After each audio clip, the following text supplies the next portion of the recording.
The president replied, "It'll start getting cooler." The secretary replied, "I wish science agreed with you."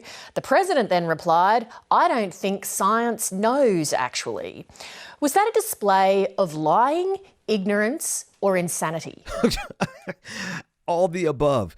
This interview for ABC Australia with Leah Sales, the anchor, brutally grilling Sarah Huckabee Sanders, not letting her get away with the usual talking points that work here in America, is a brilliant display of how journalists are going to have to deal with this administration and Republican conservative lies going forward. Buckle up, folks. It gets wild. Sarah Huckabee Sanders, can Donald Trump tell the difference between the truth and a lie?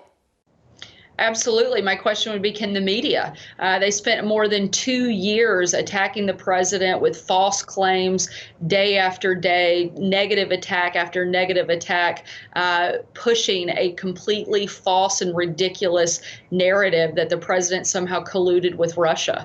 I don't think they have a lot of credibility to come after this president who spent the last 4 years delivering on the promises that he set out to do during the 2016 campaign. Oh, well, this isn't from the media. This is from General Colin Powell, the US Secretary of State during the last Republican administration. He has not been an effective president. He lies all the time. He began lying the day of the inauguration, and I don't think that's in our interest. The situation in 2020 has gotten worse.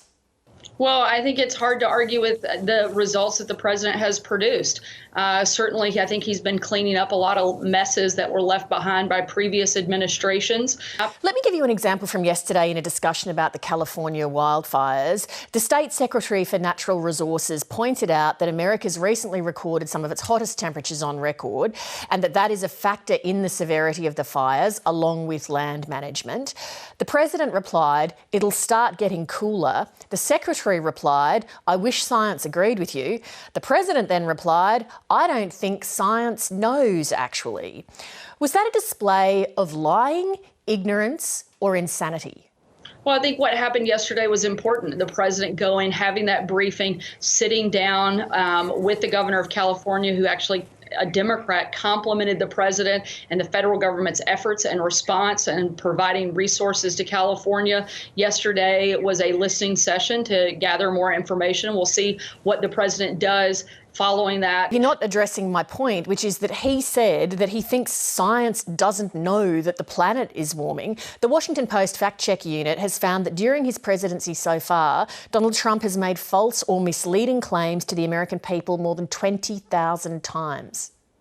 Well, like I said, I don't think the media has a lot of credibility when it comes to calling out other people. I think the media has spent the bulk of the president's entire tenure creating fake and misleading stories. So to believe you, somebody watching this interview has to believe that every former senior member of the Trump administration who's left and spoken of his unfitness to lead has an axe to grind, that every former senior Republican who's spoken out, from Colin Powell to the late John McCain, has an axe to grind, and then all of these lifelong Republicans are in cahoots with the Democrats, and they're all also tied up in a conspiracy with the mainstream media, and it's the mainstream media that's peddling lie after lie, not Donald Trump. That's what you're asking people to believe.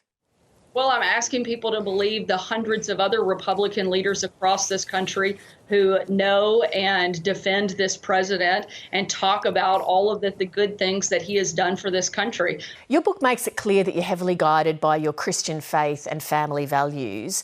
How do you reconcile that with having been the spokesperson for a president who has misled the American people on everything from coronavirus to climate change, who boasts about grabbing women on the pussy, who paid hush money to a porn star to keep her quiet about their alleged relationship, and who's maligned the men and women of America's armed forces? Oh, well, some of those things are just patently false, but I can tell you from my experience, when the liberal mob was attacking me. I notice that you're not addressing the central premise of my question, which is how somebody like Donald Trump squares with the values you espouse. Look, I don't look to any individual person to give me perfection. I'm not looking for a savior in politics. I have that in my faith. There is no perfect person, only one. And as far as I know, he's never run for office. I've never seen Jesus Christ's name on a ballot. If I do, I'll be sure to vote for him. After the FBI Director James Comey was fired, as White House spokesperson, you said that countless members of the FBI had told the Trump administration they had no confidence in him. Under oath to the Mueller investigation, you admitted that was not founded on anything, a slip of the tongue, and said in the heat of the moment.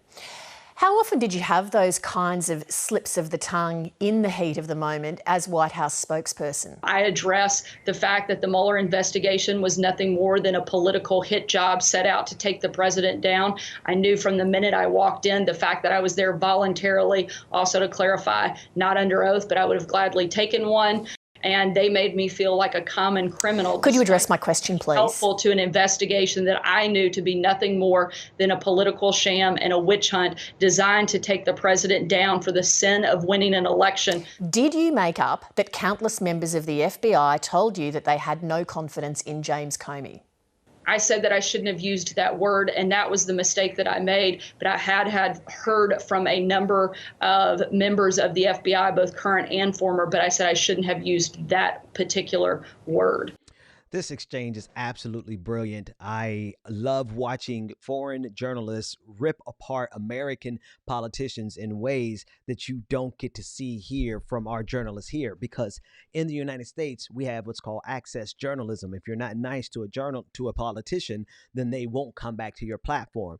And because there's such a big competition to get American politicians on your show here in the United States, there's a lot of capitulation, a lot of bending, a lot of softball questions. So to see this interaction, Sarah Huckabee Sanders went there to promote her book, but she got the grilling of her lifetime. I don't think I've seen a single United States journalist question someone in American politics in this fashion. So robust, making sure that she always brought her back to the premise of the question. Of course, there was a lot of flair there. I absolutely love every second of it. But she kept bringing Sarah Huckabee Sanders back to the premise of her question that she tried to avoid by using the standard talking points. That doesn't fly down under, Sarah. So to believe you, somebody watching this interview has to believe that every former senior member of the Trump administration who's left and spoken of his unfitness to lead has an axe to grind, that every former senior Republican who's spoken out, from Colin Powell to the late John McCain, has an axe to grind, and then all of these lifelong Republicans are in cahoots with the Democrats, and they're all also tied up in a conspiracy with the mainstream media, and it's the mainstream media that's peddling lie after lie, not Donald Trump. That's what you're asking people to believe. We're at a stage in American politics where we simply do not have time for journalists who don't do this level. This should be the baseline. This absolutely should be the baseline of how we engage in politics as in the media. Because if we don't have people who can understand how to circumvent the lies, the deflections, the whataboutisms, all of the games that they play to never be held accountable, all of the games that they play to never have to answer the question truthfully, then we're going to continue to spiral down towards fascism that we're currently on. This administration and most politicians of both political parties, to be quite frank with you, have the ability to prevaricate, to dance around the subject, and then to try to just deflect as much as they can with all the talking points that they can, never substantively answering the question. And the fact of the matter is that Sarah Huckabee Sanders did not answer the questions here. She still didn't answer the question. But the journalist exposed the fact that she's completely and utterly trying to avoid giving a truthful answer. And so her avoiding answering, her non-answers became an indictment of her character, particularly the part about what Jesus would do, about her Christian faith, her father being a pastor, all these types of things. And yet and still she supports and has lied for on behalf of a man who is everything except for what they expect, what Christians like Sarah Huckabee Sanders expect other people to be.